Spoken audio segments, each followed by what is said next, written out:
Hey, come into my studio as I make this light and airy chain.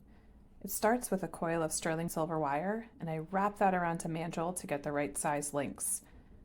Once I have that coil, I cut straight down the center to get individual chain links and sit down at my jeweler's bench with a small file to file each side of each link that I've just formed.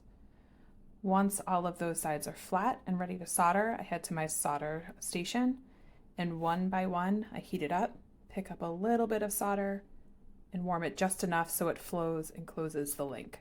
When the links are circular, I flatten them, bring them to my circle mandrel, and get them to be a nice even circle, and then put them onto my oval mandrel to give them the elongated shape that they have in the final chain.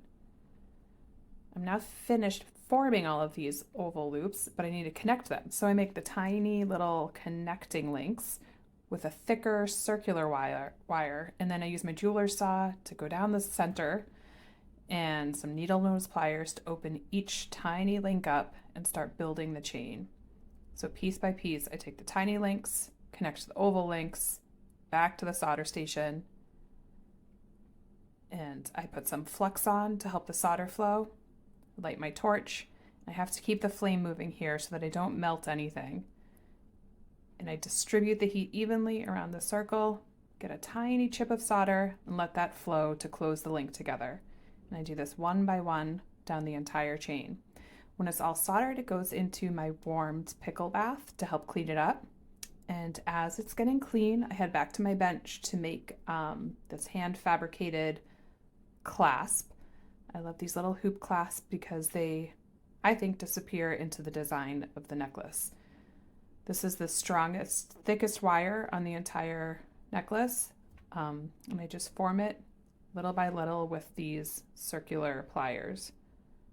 There it is. And the final solder step is to close off this clasp, let that get a bath, and put the whole thing into a stainless steel tumble. The stainless steel shot hardens the metal, it burnishes it, it cleans it, and makes it nice and shiny.